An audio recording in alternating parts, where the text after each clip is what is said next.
Gostem vocês disso ou não, quem manda em tudo são os judeus. Em tudo mesmo. É com essa frase que eu começo o episódio de hoje. Eu sei, metade de vocês já foi direto para o botão. Bom, alguns para deixar um like, claro, e outros para escrever nos comentários tudo, ou quase tudo, o que vocês pensam sobre mim. Mas, por favor, esperem. Peço tanto para uns quanto para outros assistirem até o final, porque no final vou tentar explicar por que coloquei essa frase no título. A explicação não será exatamente como vocês pensam. Então, digamos assim, segurem um pouco os cavalos, como se diz, acalmem-se, tá bom? Pronto. Nada parecido com o que vocês pensaram, mas por enquanto, lembrem-se de uma regra com a qual vamos trabalhar hoje. Sempre prestem atenção na mão, que aparentemente não está fazendo nada. É justamente ela a principal. E normalmente a gente costuma olhar totalmente para o lugar errado. Nas últimas semanas, de todas as telas e manchetes, de todas as bocas inteligentes, como diziam meus netos, Trump fracassou de novo. Mais uma vez, como sempre, fracassou em tudo. O acordo com Israel, desculpe, com o Irã, uma catástrofe. Mísseis iranianos podem atingir a Europa Ocidental, mas isso nem é debatido nas negociações, como se não nos dissesse respeito. Eles vão chegar à Europa Ocidental? A questão do urânio enriquecido foi adiada por 6 dias. Ah, então é isso, sobre o qual o Irã já deixou claro publicamente que não pretende cumprir. Bilhões em fundos iranianos congelados estão potencialmente sendo liberados. Bom, não sei quem inventou esse boato, mas digamos que seja assim, certo? Dão ao regime um alívio financeiro exatamente quando ele aparentemente estava encurralado. E o próprio Irã declara uma vitória histórica. E sabe de uma coisa? Sim, os críticos estão certos, claro, estão certos, eles não inventaram nada. O Irã derrotou completamente os Estados Unidos, colocou-os de joelhos, fez Trump rastejar de Washington até Teherã de joelhos, ao mesmo tempo jogando cinzas e pedaços de matzá na própria cabeça. Mas há um porém. Eles estão perdendo completamente o quadro geral, porque estão jogando esse jogo de novo várias jogadas à frente. E os nossos comentaristas, bem, eles ainda estão aprendendo. Ou estudam como as peças se movem. Eles olham para a mão que move as peças. Move de forma barulhenta. E ainda grita para chamar o máximo de atenção possível. Aqui, olhem aqui. Mas eu sugiro que vocês olhem para a outra, que está deitada calmamente na mesa e parece que não está fazendo nada. E tudo isso começou com um telefonema. Com um telefonema em abril. O significado dele, bem, eu não entendi na época. Suspeito que ninguém entendeu. Inclusive, admito, nem eu. A ligação foi maravilhosa. Foi absolutamente incrível e marcante. Mas, como diz meu filósofo favorito, Andrew Galambos, quanto maior e mais significativo o evento, menos pessoas o compreendem. Falarei novamente sobre essa ligação. E eu prometo a vocês, ou seja, para que vocês entendam o que havia nela. Primeiro, preciso que a gente combine uma coisa simples. Senhoras e senhores, então, uma coisa simples. Uma coisa simples que é difícil de entender. Vamos tentar partir hoje do princípio de que Trump não é idiota. Eu entendo que, para muitos, isso já é um esforço intelectual insuportável, mas vamos tentar mesmo assim.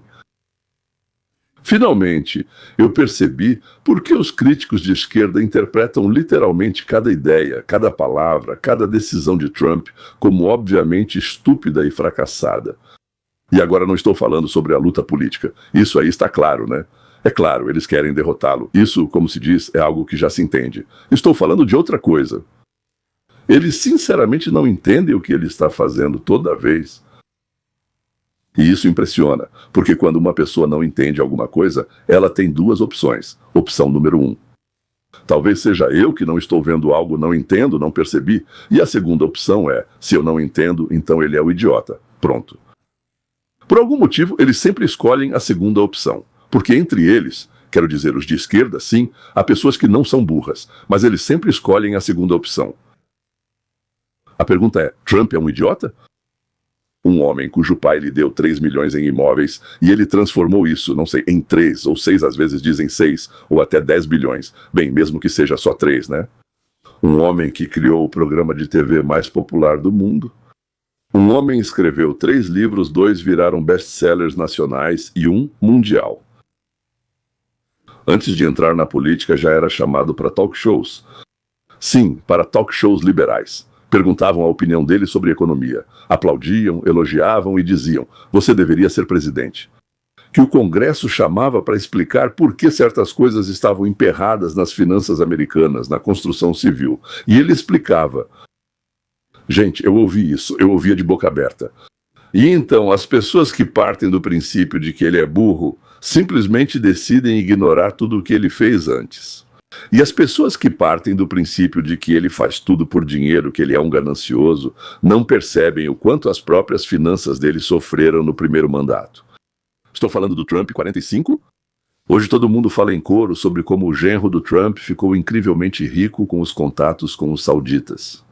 E até ontem, essas mesmas pessoas diziam que Trump era o agente Crump, um agente que fazia tudo exclusivamente para beneficiar a Rússia. Que, não sei, eles não perceberam que ele parou o Nord Stream 2, derrubou o preço do petróleo, impôs uma série de restrições às empresas russas e a pessoas físicas russas. Se funcionou ou não, não é essa a questão. Outros fizeram o mesmo ou até menos. Algumas coisas funcionaram, outras não.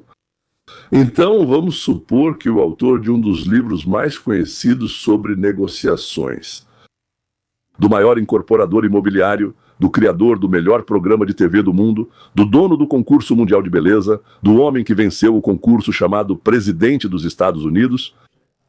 E não foi só uma vez. Alguns dizem 2, outros 3, mas ele ganhou pelo menos 2 vezes, com certeza, certo? Vamos supor que ele tenha uma certa quantidade de massa cinzenta no cérebro. Bem, só um pouco. E que ele age bem, vamos chamar isso de seguir o fluxo, se adaptando à situação. Ele erra? Erra, claro. E improvisa na hora, e nem sempre com sucesso. Claro, acontece. Mas no geral há um plano. Ele tem um plano. E vamos supor também que os persas do outro lado também não são idiotas. Que eles têm seus próprios objetivos e 2000 anos de experiência em negociar, enganar, dar a volta nos outros. Eles aprendem isso bem, desde o berço, eu suspeito. Partindo dessa suposição de que não há nenhum tolo à mesa, vamos olhar para o que está acontecendo agora no Oriente Médio. Aliás, tem um detalhe que realmente me diverte. Toda a Europa, e exatamente aquela metade da América que se chama de democrática nessa história, desejam a vitória não para os Estados Unidos da América, embora a vida deles, o bem-estar deles dependa disso. Sim, não importa, eles não ligam para nada disso. Só para que, Deus me livre, aquele idiota ruivo não vença. Eles desejam a vitória dos ayatolás iranianos envelhecidos pelo fanatismo religioso. Lembrem-se desse pequeno detalhe, vamos voltar a ele depois. Agora prestem muita atenção. Agora vou citar uma única jogada. Uma postagem feita em um domingo comum. Nossos comentaristas interpretaram isso como uma tolice, como um mal-entendido de um velho, como Trump de novo não entende o Oriente, tipo, o Oriente é complicado, ok? Mas aquilo foi um cheque, quero dizer, cheque-mate. O mais bonito de todos os cheques e mates. Eu diria até que foi um cheque com mate ou um mate com cheque, tanto faz para mim. Faltam alguns minutos para meus comentários quentes, e eu prometo para vocês, depois disso, vocês nunca mais vão conseguir desver o que realmente aconteceu. Vocês vão assistir ao noticiário e enxergar a outra mão. E a única coisa que vocês precisam prestar atenção é na outra mão, aquela que parece que não está fazendo nada. Mas, para que o golpe fique claro, eu preciso dar alguns passos atrás com vocês. Aquele mesmo telefonema que acabei de mencionar. E a guerra que, olha, eu não sei, me parece que quase ninguém entendeu direito. Mas não vamos começar com Ciro, o Grande, aquele mesmo rei persa que em algum momento permitiu que os judeus voltassem. A reconstrução do templo em Jerusalém, como dizem, nós devemos a eles por toda a vida. Bem, aos persas, quero dizer, vamos começar um pouco mais perto, afinal, não dali, não do começo mesmo, ou seja, um pouco mais próximo, vamos começar com um telefonema, afinal, lembre-se de abril. Trump estabelece um prazo pela primeira vez. Pronto, é isso. Pronto, o Irã não responde de forma alguma, a operação militar está totalmente autorizada, todos nós esperamos um ataque e o ataque não acontece. Alguns ficaram chocados, outros riram com sarcasmo, alguns ficaram boquiabertos de surpresa, e mais uma vez todos deixaram passar. O que o Trump fazia de verdade? Bem, antes de voltarmos ao ataque que não aconteceu, vamos responder a uma pergunta. Na sua opinião, por que o Irã estava atacando todos esses países do Golfo durante toda essa guerra? Você tinha algumas ideias sobre isso? Sim. À primeira vista, é uma escolha estranha. Arábia Saudita, Emirados, Bahrein. No confronto entre Estados Unidos e Irã, eles quase não participaram. Bem, havia soldados estacionados lá, tinha alguma coisa, fizeram alguns investimentos, mas por que atacá-los? Você só vai irritá-los, não é? Mas por quê? Se os países do Golfo tivessem reagido sozinhos com força, o turismo e o petróleo deles teriam sido prejudicados. Por isso, o cálculo foi esse: atacar com força suficiente e assustar bastante, para que eles corressem pressionar os Estados Unidos, transformando os países do Golfo em um tipo de zona tampão entre Teherã e Washington. Não acabe com eles, Irã, mas também não os toque, porque agora não precisamos que eles respondam para nós. Essa foi uma estratégia bem pensada e inteligente. No começo parecia que funcionou, e 2 vezes exatamente como o Irã planejou. Uma das maiores, eu acho, refinarias de petróleo do planeta na Arábia Saudita foi atingida. O reino está sofrendo perdas de, literalmente dezenas de bilhões de dólares sob fogo de mísseis. Aquela política, de neutralidade controlada que eles mantiveram, que esses países sustentaram por décadas, está desmoronando sob os ataques contínuos do Irã. Parece que o Irã está agindo de forma tola? Nada disso. Os países do Golfo começaram realmente a pressionar Trump, e aqui é preciso prestar atenção. Ao começarem a pressionar Trump, eles lhe deram uma alavanca. Só que não nos assuntos com o Irã, mas nos assuntos com eles mesmos. O que isso significa? Porque se você entende pelo menos um pouco como Trump negocia, você sabe que você é uma nota promissória. Agora você me deve, para ele isso é sagrado, e ele recebeu essa nota promissória diretamente dos países do Golfo, eles mesmos trouxeram para ele e colocaram na mesa. Eles pedem alguma coisa para Trump durante as negociações. O que Trump faz? Você adivinhou. Ele imediatamente pede algo em troca. E já vou dizer para esclarecer, não é só ele que faz isso. Todo mundo que não é idiota na mesa faz o mesmo. Com sua permissão, digo que até este humilde servo aqui fazia exatamente a mesma coisa. Não chega a esse nível, claro, mas negociação é negociação. O importante são as negociações, não o nível. Querem algo de você? Maravilhoso. E agora eu gostaria de receber isso de você, se você estiver interessado. Então é assim, não é sobre quem é bom ou ruim, mas sobre como as coisas realmente funcionam. Combinação, mecanismo, certo? Tenho um pedido rápido. Deixe um like agora. Isso ajuda essas análises a chegar a quem gosta de pensar, não de gritar. E a inscrição e o segundo canal eu vou deixar para o final. Tem uma conversa especial para vocês lá. Vamos continuar com aquela jogada de domingo, em um dos domingos. Trump publica no Truth Social aquilo que a mídia ocidental não conseguiu explicar.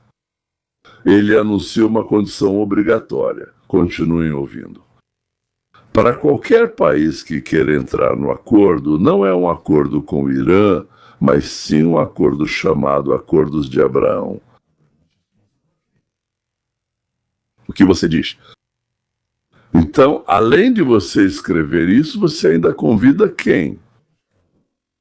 O Irã vai se juntar. O Irã, ele mesmo diz, estou pronto para ver o Irã como parte do que é chamado de coalizão mundial sem precedentes. E todo mundo se apegou exatamente a essa palavra, convidou. Convidar para onde? Para uma coalizão anti-Israel? Convidar o Irã? Com certeza é um idiota. Com certeza não entende nada. Só faz besteira lá. Provavelmente é espião do Putin ou do Paquistão. Ou sei lá, espião romeno diferente do Hunter Biden, que como se sabe é espião do Cazaquistão.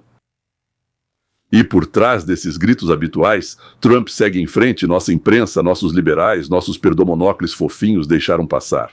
O principal é isso.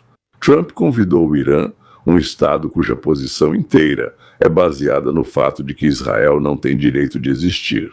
Ele o convidou para assinar um acordo de paz, um acordo quadro de paz, não sei como chamar isso, com Israel, como preço por tudo aquilo que a República Islâmica agora desesperadamente gostaria de obter.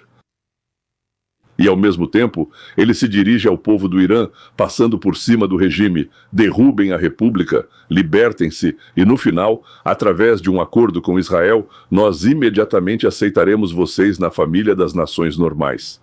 Ora, diga-me, além de ser um tolo, você ainda é um idiota. Que povo? Por que de repente o Irã se juntaria à coalizão anti-Israel? Bobagem, bobagem, bobagem e depois mais uma vez bobagem. O Irã, com o regime atual, certamente não vai assinar isso, e Trump sabe disso muito bem, mas pedir o máximo absoluto no início das negociações é justamente a maneira de fazer com que, no final, o que for alcançado pareça um compromisso razoável, e não aquela mudança colossal, aquele deslocamento que na verdade é. Porque agora chegou exatamente o momento pelo qual eu pedi alguns minutos de atenção a vocês. O verdadeiro objetivo de Trump, senhores, agora vou dizer algo pelo qual todos vão me criticar. O verdadeiro objetivo de Trump, na verdade, não é o Irã. Vamos voltar a setembro de 2020, a Casa Branca, os Emirados e o Bahrein assinam uma normalização completa com Israel, depois vem Marrocos e Sudão. E o próprio nome dos acordos de Abraão faz referência ao ancestral comum das três religiões.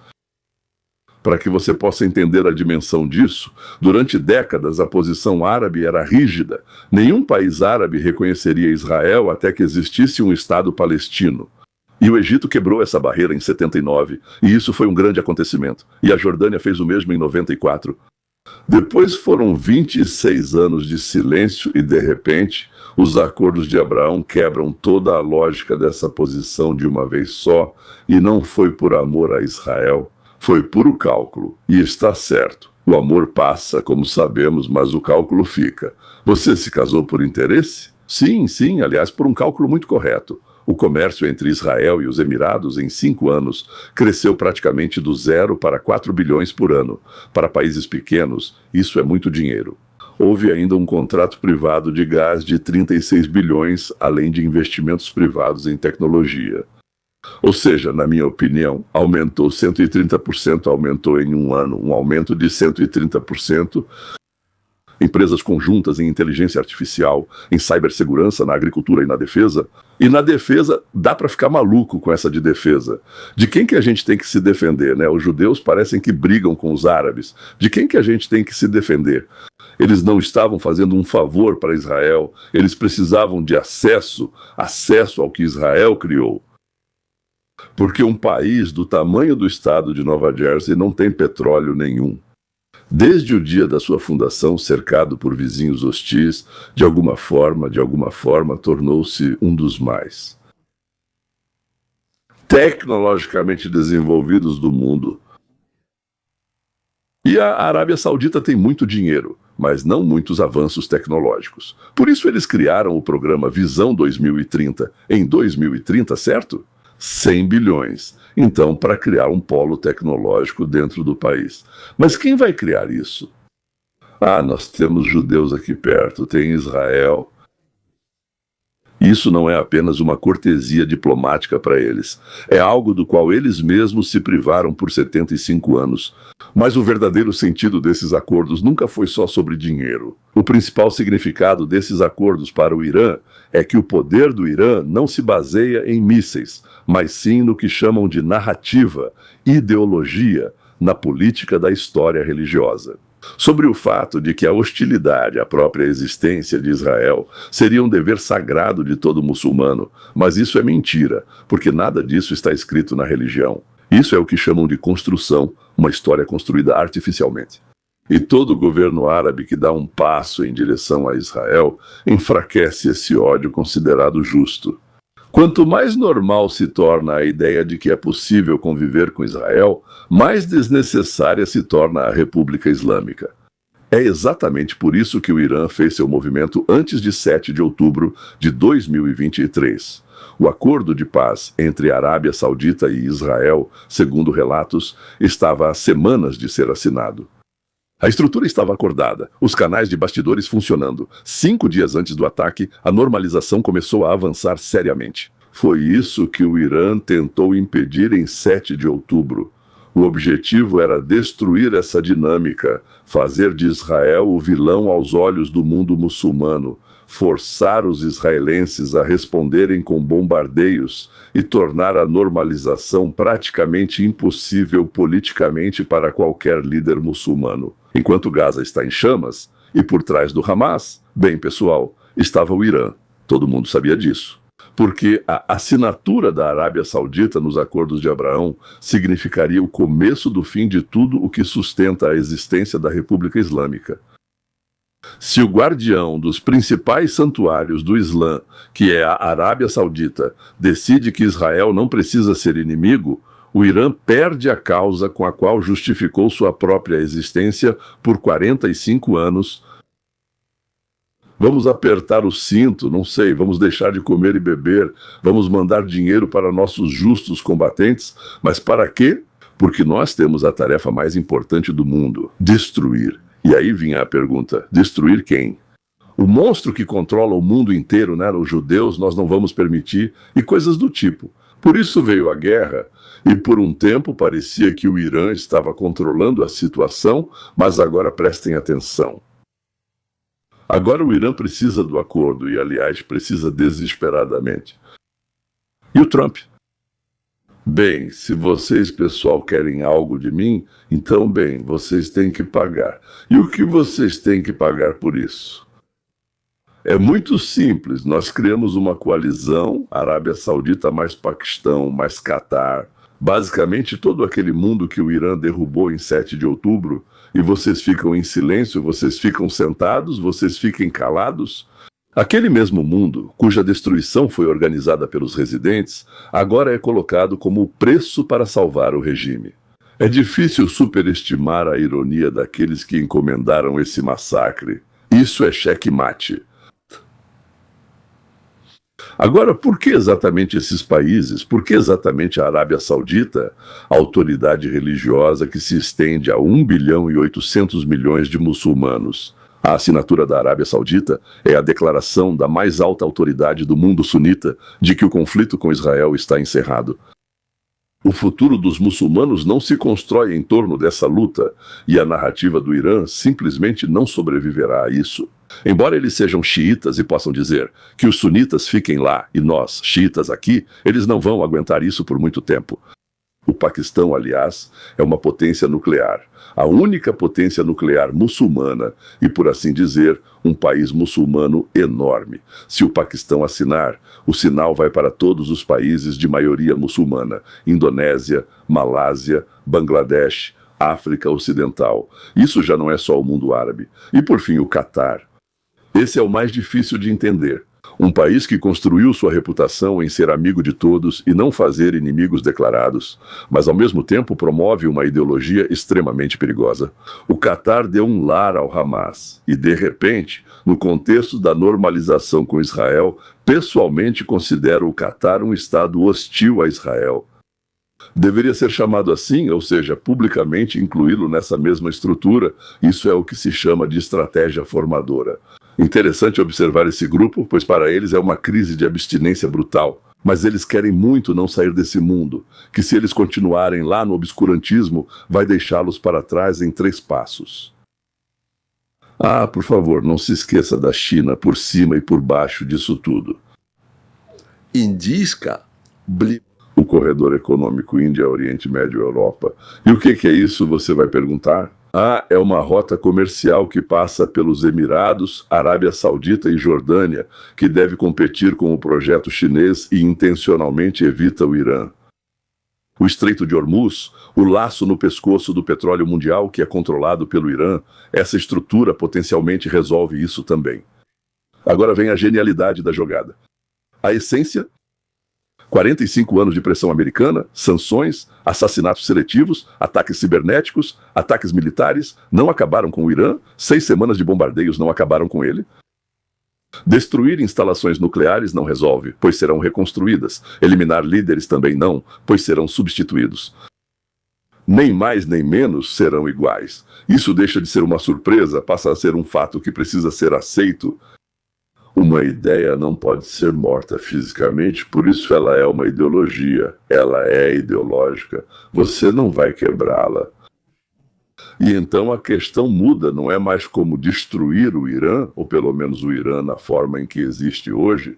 Sim, e o que fazer com uma ameaça que não pode ser eliminada com uma bomba?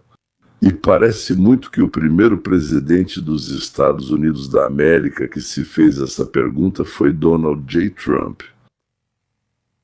Por isso, a resposta para a qual Trump parece estar caminhando é construir uma configuração regional onde o Irã fique estrategicamente isolado, onde Meca e a única potência nuclear muçulmana do mundo estejam formalmente em paz com Israel. Formalmente em paz com Israel, passarão 5, 10 anos, e eles começarão a receber tanto de Israel que nem vão querer abrir mão disso. Para quê? Onde está a coalizão de países, cada um com seus próprios motivos, formada contra as ambições iranianas? Aqui está ela, aqui está formada. Temos um inimigo comum que não é Israel. Israel foi um inimigo criado, entende? É preciso criar um inimigo para justificar porque as pessoas não têm a vida que acham que merecem. Na vida, sempre há um inimigo externo. Aqui estão os judeus. Eles tomaram, eles fazem, eles usurpam, eles dominam. Nós devemos... E se o mundo muçulmano resiste, digamos, o mundo sunita resiste ao Irã, que é o principal inimigo, isso imediatamente faz de Israel um aliado necessário. E aqui é incrivelmente importante não construir relações apenas durante o mandato do presidente Trump. E depois, como dizem, o volante será solto e, puf, ninguém sabe para que lado isso vai nos levar. Mas consolidar de forma que, não importa quem esteja no Salão Oval, isso não desmorone, ou seja, que não aconteça o que aconteceu depois de Ronald Reagan. Agora, não estou falando só das questões internacionais, embora elas também contem, aliás, sim, estou falando do que acontece internamente. Uma coalizão baseada em interesses comuns e não na pressão americana deve se sustentar pelo seu próprio peso. O Oriente Médio não deve depender de quem está hoje na Casa Branca. É exatamente isso, uma visão de longo prazo. Eu realmente quero que vocês entendam o que está acontecendo agora.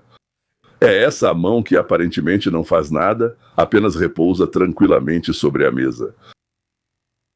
Vamos ser honestos, até a assinatura, que digamos até onde isso vai nos levar, provavelmente vai nos levar muito longe. O Irã já está voltando atrás nos compromissos da semana passada. O Catar construiu sua identidade durante anos exatamente em cima disso. Ou seja, como posso dizer, ficar de lado, mas discretamente ali. Financiar atividades anti-Israel, anti-judaicas. A Arábia Saudita está enfrentando agora uma resistência interna colossal, financiada pelo Irã. Claro, tudo isso pode desmoronar, mas a questão mudou. O Irã é essa ideia. E, em resposta, está se formando uma coalizão de países, cada um deles com motivos para manter essa ideia sob controle. Isso, sim, essa é uma outra resposta para o problema. Essa é uma outra resposta para o problema que resistiu a todas as outras respostas por 45 anos. E agora, como prometi, vamos ser um pouco sarcásticos ou irônicos, vamos brincar um pouco. Você já viu algum desses que gritam Trump é um idiota, fazer uma análise normal da situação, levando em conta uma dezena de fatores? A resposta é simples, não. Eles só consideram 2 fatores, a quantidade de moedas de prata e ser aceito na alta sociedade formada pelo mesmo tipo de gente. E por que querem tanto entrar nessa sociedade? Simples, um tolo reconhece outro de longe. E sabe o que me conforta? Que a liderança dos países sunitas, liderada pelos guardiões dos santuários muçulmanos, entende perfeitamente quem é inimigo e quem pode ser útil para eles. A questão não é sobre amizade, e sim sobre quem pode ser útil para eles.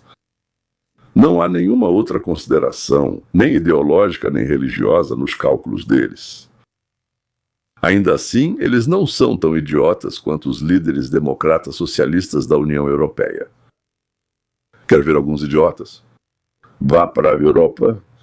Entre em qualquer parlamento, nem precisa ser em Bruxelas. Não precisa ser o principal. E você vai encontrar praticamente em cada um que encontrar uma quantidade enorme de idiotas. E alguém vai me dizer, e nos Estados Unidos? Diga, é melhor aí na América, né? Bom, em primeiro lugar, eles têm parlamento e nós temos congresso. E aqui não são 100% de idiotas como lá. Aqui temos só 75% de idiotas. Falam que no Senado é menos, mas sinceramente não acredito. E sabe por que muitas leis não passam aqui? Não é porque nossos representantes não querem, é porque eles simplesmente não conseguem entendê-las. Eles não conseguem entendê-las, E com essa nota otimista, mostrando que aqui as coisas ainda são muito melhores do que na Europa, vamos quase encerrar. Agora vocês vão perguntar, Liu, o que isso tem a ver com o título? Por que os judeus controlam tudo? Eu esperava essa pergunta. O que isso tem a ver com tudo o que você contou aqui por meia hora? É o seguinte. Os judeus têm relação com absolutamente tudo. Com tudo. Com tudo. Não tem certeza? Pergunte na ONU, Organização das Nações Unidas. Pergunte quantas resoluções eles aprovaram nos últimos 20 anos. Quantas delas são de condenação e qual porcentagem dessas resoluções de condenação é dedicada a um único Estado? Israel. Faça as contas e você verá quem são as pessoas mais importantes deste planeta. Mais importantes que qualquer um. Agora, lembram do sargento Gilad, né? Gilad.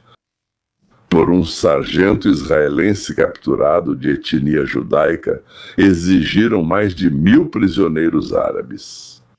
E assim, de uma vez por todas, estabeleceram o preço. O preço de um judeu. Um judeu equivale a 1.020 daqueles árabes. Pelos meus cálculos, bem, é aproximadamente justo. Os parentes georgianos da minha esposa dizem que os georgianos são melhores, que os armênios são piores. Eu estou com os armênios. Confesso que não verifiquei. Acho que eles têm uma ideia diferente sobre isso, talvez até o contrário. Pois bem, no que diz respeito à questão árabe-israelense, está na hora de atualizar um pouco o velho ditado. Diziam, por um que apanhou, dão dois que nunca apanharam. Agora teremos que contar assim, por um barbeado dão 1.027 não barbeados, por um barbeado dão 1.027 não barbeados. E isso está certo. Sim, tem que ser assim. E mesmo assim, o principal não são os números, o principal é o seguinte. Eu não sei se aquele acordo sobre o qual a mídia tanto fala vai ser assinado como se eles tivessem essa informação. Eles receberam, eles vazaram, eles sabem, não sei. Talvez assinem amanhã, ou talvez daqui a um mês, ou talvez nunca. As chances de sim e de não são iguais, e talvez até um pouco menores. Mas não direi de que lado são menores. Mas eu sei de uma coisa. Pela primeira vez em 45 anos, a questão no Oriente Médio foi colocada corretamente. E enquanto todos olhavam para a mão que fazia alarde, a silenciosa montava um jogo completamente diferente no tabuleiro. Por isso, vamos lembrar mais uma vez, sempre fiquem de olho na mão que aparentemente não faz nada, pois é ela a principal. Se essa análise foi útil para você, faça duas coisas. Primeiro, inscreva-se neste canal. Aqui todos os dias sai uma análise, ou talvez até duas.